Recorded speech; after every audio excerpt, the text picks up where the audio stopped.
So it's been a few months since the new iPad Pros came out and the hype has definitely died down a little bit. Originally I wasn't planning on reviewing this iPad Pro because I already made a video about my original first generation iPad Pro last year, and as a creative professional, not a tech reviewer, I didn't really think there was much else to talk about other than the new design. Yeah, the performance is great and the benchmark scores are impressive, but the performance was never really an issue even with the first generation iPad, especially for someone like me who's mainly using it for drawing. And it is quite a costly upgrade as well, because apart from the price of the tablet itself, now you have to buy a new Apple Pencil because the old Apple Pencil does not work with the new iPad Pros. And if you like to type a lot, if you want a keyboard case, you're gonna have to buy a new one of those as well, unless you have Bluetooth keyboards. Also, Apple replaced the Lightning port with USB-C, so that means you're gonna have to buy all new dongles as well. I got the 11-inch 256GB Wi-Fi model.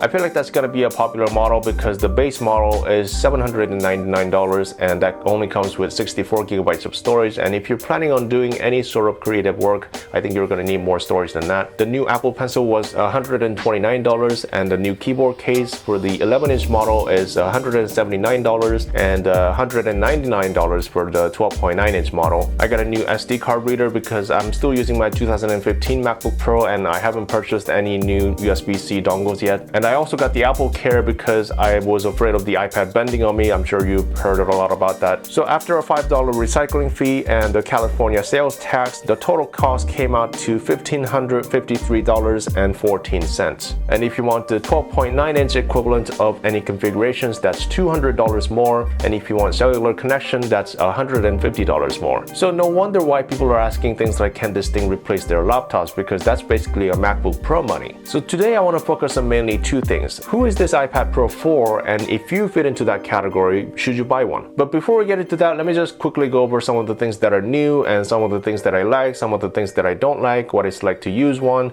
and all the usual business. So first of all, the new design. If you've been watching all the reviews in the past 3 months, and if you've been to an Apple store, you're already probably familiar with it. I don't think I heard any reviewers say that they don't like the new design, and I'm with them. This feels like a much more modern industrial design compared to any of the previous iPads from the past 9 years. I like the thinner bezels, straight and squared off edges. Everything is there for a reason and no nonsense. I still don't like the camera bump though, and I feel like that's just a cheeky way to make you buy a case, but at least the rest of the device is nice and thin and it does not affect the use in any way, and you'll probably forget that it's there in a few days. Also new in this generation is Face ID. This one I'm not entirely sold on it yet, but I think I can learn to live with it. Here's what I don't like about it. With the good old home button, you just simply press it with your thumb to turn it on and unlock the device. But with Face ID, you first have to awake the device and then let the camera recognize your face, and then you have to swipe up on the screen. However you put it, that's more steps, that's more work. And in landscape mode, when I reach for the power button, it's very easy to cover up the camera with my left hand, so that's just one more thing I have to be conscious about. But the good thing is, it seems like Apple designers and engineers were aware of this issue and they provided several solutions. You can turn on tap to awake in the settings, so you can tap the device anywhere to wake instead of having to reach for the power button every time, which is still one more step than Touch ID, but if you have the keyboard case, you can just tap any keys twice without having to swipe up on the screen to unlock. So that's very handy and just as fast as using a home button. One more design element that I'm not so fond of are the rounded corners on the screen. Many people like the rounded corners, but what bothers me is the difference of the roundedness of the inner display and the corner of the tablet itself. This is like a graphic design 101 absolute no-no. But the screen itself though is, lack of a better word, amazing. The 120 frames per second refresh rate really makes a difference in everyday use. Compared to my first generation iPad Pro, everything is buttery smooth and it just makes the device a little more pleasant to use. This is hard to demonstrate in a video, but if you have not seen this in person, please go to a local Apple store and check it out. Surprisingly though, I don't think this makes a huge difference for drawing, which I thought would be one of the biggest reasons to upgrade. This is very nice and you can still tell the difference, but when you're drawing, you're not always moving very fast all the time, and if you're someone who's more focused on what you're drawing rather than technical specs, you're probably fine with the older models. But I do like the new 11-inch design because it provides a bigger screen real estate with smaller footprint. My old 12.9-inch iPad Pro was nice for doing work on my desk, but I felt like it was a bit too big for everything else. I'm actually very glad that I didn't get the 12.9-inch model, but obviously the experience might vary depending on what you do or where you use it. The new Apple Pencil, nothing much to report other than the fact that now it can be charged magnetically. The magnet is strong enough so it won't accidentally fall off, which is nice, and now you can also double tap on the pencil to switch between tools or settings, and personally it feels like it could be a tad heavier to give it more nice feel, but again, lighter weight helps it stay on the iPad and it might reduce fatigue on longer use. The keyboard case, I actually like it a lot more than I thought I would. The keys are kind of small and it took me some time getting used to the layout, and the keys don't have much travel, but they still have good clicky feedback, so I had no trouble typing on it. I wish the viewing angles were more adjustable, but the two angles were good enough for most situations. The combination of the keyboard case and the smaller size of the iPad Pro made this a much nicer device for at least typing than my 13-inch and 15-inch MacBook Pros. So I guess at least for that purpose, it can replace your laptop. Is it worth $180? That's a different question. I'll do a separate review on the keyboard case, so stay tuned if you'd like to see that. No headphone jack, which is quite annoying, especially on a big device like this. There's really no excuse not to include one. And also, if you do want to use wired headphones, you now have to buy a new dongle for that as well. The USB-C port now opens up a lot of new possibilities for the iPad Pro in terms of connectivity, and also you can use it to charge your other devices like your iPhone and AirPods. But in terms of actual usefulness,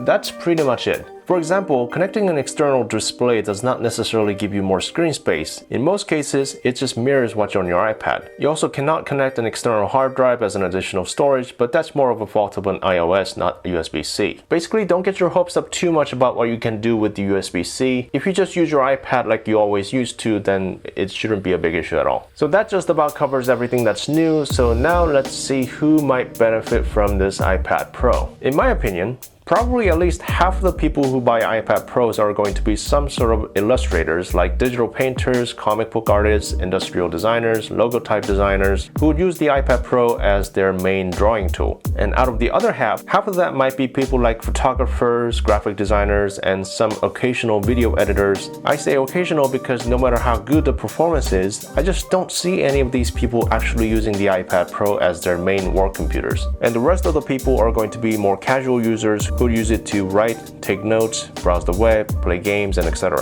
Of course, there will be some overlaps here and there, but I think this chart is pretty reasonable. The older iPad Pros were already great for drawing, so it was already great for this group of people. And the same goes for the casual users because the iPad Pros could already do everything they were interested in doing. Apple increasing the performance and bringing softwares like Photoshop to iPad, I think has a lot to do with this group of people. These are the people who might benefit from, but are still not 100% sold on the iPad Pros. Can the new iPad Pro edit photos? Yes. Can it edit videos? Yes. Is it fast enough? Yes. So once you get used to the workflow and the softwares, it can actually do a lot of things quicker than most computers. But using it as a main computer is a different story, just like I would never use my iPhone to shoot a wedding. If this was the only device that was available to me, then I could really get used to it and do a lot of great things. But since that's not the case, there are just so many hurdles that I have to jump over. I can't plug in my microphone without a dongle. I can't plug in my voice recorder without a dongle. I can't plug in my SD card without a dongle. I can't access anything on my external hard drives without first moving them to my laptop.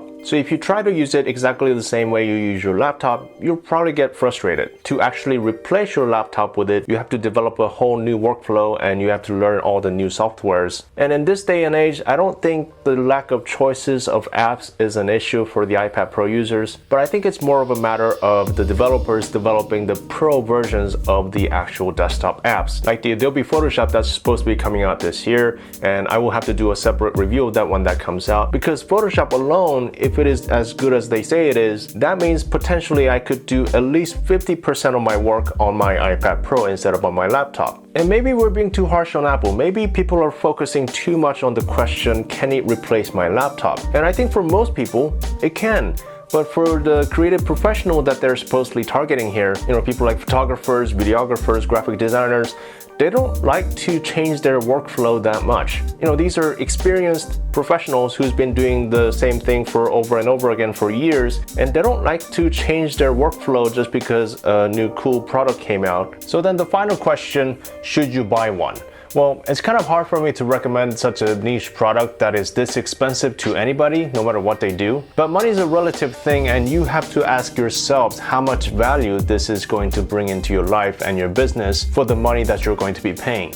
And only you can answer that yourself. If you are any sort of artist or an illustrator, I think you guys are the ones who will be benefiting the most from this iPad Pro. If you are one of those people, and if you still have not tried an iPad Pro, I mean, like, what are you guys doing? Go buy one right now. The iPad Pro, in my opinion, is still one of the best tools and also the best value when it comes to digital drawing. At least for that purpose, the iPad Pro is just miles better than any other PC tablets like the Surface Pros, and just as good or better than any Wacom tablets. For more casual users looking to replace their laptops, sure, it can replace your laptops, but then is this really that much better than a $1,000 laptop? And also, what's exactly wrong with the cheaper iPads? For the rest of the folks, the quote-unquote professionals, I think the mileage might vary quite a bit depending on what you do. But for most of the people, I don't think the software is quite there yet for you to completely replace your laptops. But once you just kind of accept that this is not a laptop replacement and start to use it more as a backup or a travel computer,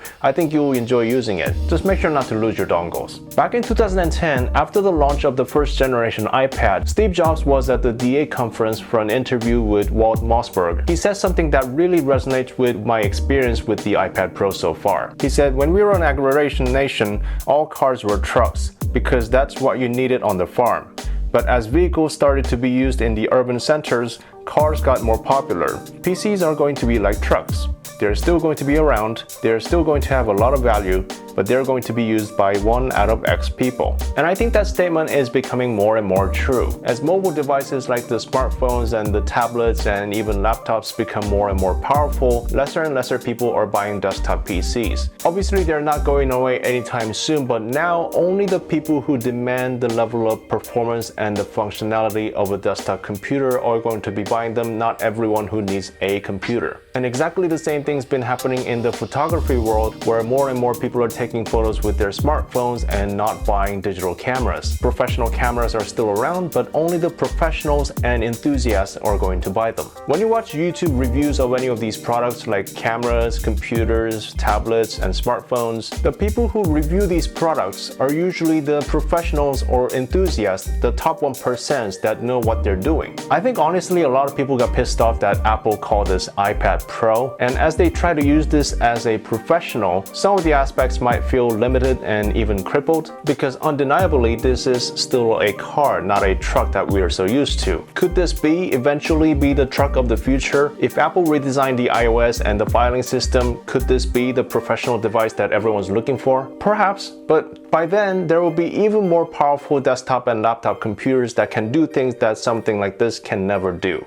As a device like this become more powerful and capable, I think that's still going to benefit more consumers and prosumers rather than professionals, because think about what people can do nowadays with their smartphones and iPads compared to just 10 years ago. Think of all the 13-year-olds who are shooting and editing and posting videos on YouTube with their smartphones. So to summarize, this is a very, very capable and powerful machine, but do not consider this as a laptop replacement, and if you try to use it like a laptop, you'll probably get frustrated. If you're a casual user and if you like the portability of the iPad Pro but you think it's too expensive, then just get an older model. They're just as good and the performance is not going to affect you in any way. So that's it for me today, and thank you guys for watching, and I will see you next time.